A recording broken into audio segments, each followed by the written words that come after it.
Bonjour. Ceux parmi vous qui me suivent savent que de temps en temps, il m'arrive de faire des rêves bizarres.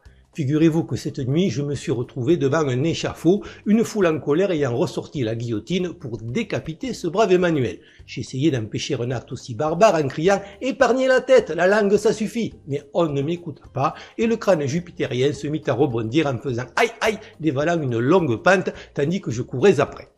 En bas de la descente, un individu assis au bord d'une fontaine le stoppa net du pied puis le jeta nonchalamment au sommet d'un tas impressionnant de boîtes à cervelle. J'ai aperçu notamment la tête de Castaner tentant de rouler un patin à celle de Chiappa qui lui mordit la langue.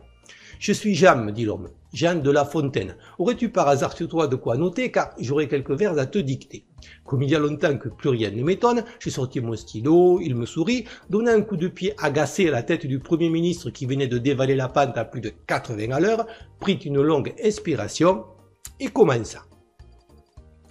Il était une fois, au pays des Gaulois, un président sans foi qui imposait sa loi, vendant à la découpe tout ce qui pouvait l'être, car ayant sous sa coupe un parlement de traîtres. Certains l'ayant compris, il était fort haï, ses discours de mépris tout entier envahis, le faisant détester de toute humanité, hormis les députés de sa majorité, quelques vieillards séniles, et les idiots utiles le trouvant volubile et appréciant son style. Il était entouré d'une cour d'incapables, sinon de s'arsouiller et de compter des fables, de régler la vitesse au pas de l'escargot, d'inventer d'autres taxes et de nouveaux impôts. Les puissances d'argent et leur communauté, ayant besoin de sang et de liquidité, trouvaient à l'imposteur leur parfait serviteur, le champion, le bretteur, d'intérêts peu flatteurs. Son épouse, flétrie bien qu'ayant peu servi, ne faisait qu'à du prix pour combler ses envies, et son garde du corps, le mot n'est point trop fort, muni de passeport, faisait affaire d'or.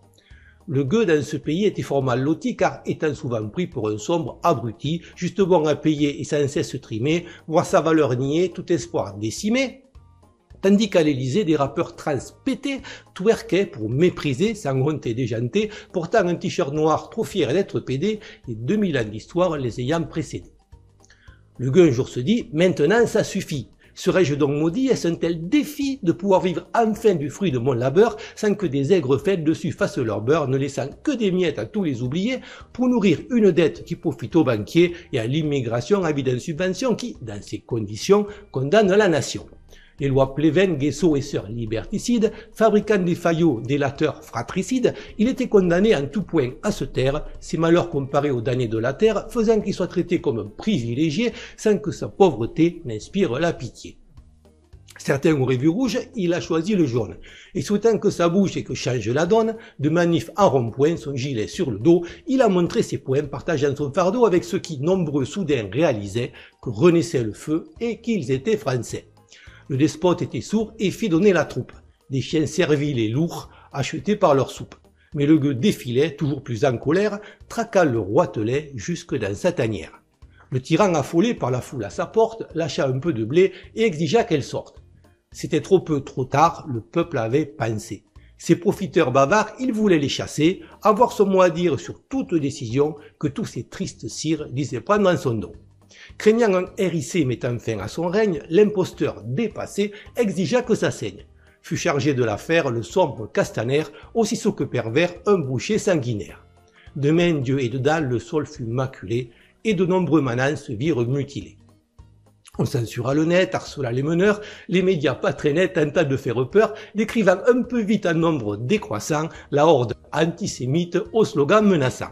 Souhaitant gagner du temps pour se remplir les poches et vendre plus offrant quelques aéroports proches, on fit un grand débat pour distraire les foules, démontrant que l'État les prenait pour des moules.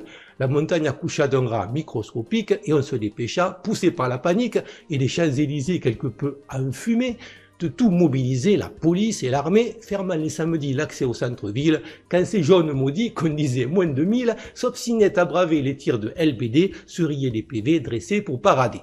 On cognait des mamies, on gazait des enfants, tout étant ennemi pour ce pouvoir mourant, désireux d'emporter dans ces derniers instants tout espoir indompté de lendemain chantant, et 20% de cons parmi le peu qui votent souhaitant que ce giton demeure leur despote, ce n'est point par les urnes que vient la solution, c'est plutôt par les burnes et la révolution.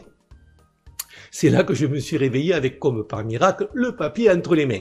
Il va sans dire que je réprouve totalement le ton irrespectueux de ce texte qui par ailleurs tend insidieusement à faire passer pour une dictature une démocratie que le monde entier nous envie. Mais bon, c'est quand même Jean de La Fontaine et c'était dur de refuser. Cette chaîne par principe n'est pas monétisée et ne fait pas appel aux dons. Si vous voulez me soutenir, faites-le en likant, commentant et pour les plus courageux en partageant mes vidéos afin de toucher un plus large public en espérant que ça puisse contribuer à faire avancer les choses. Merci encore à tous pour votre fidélité et vos encouragements et à bientôt, j'espère.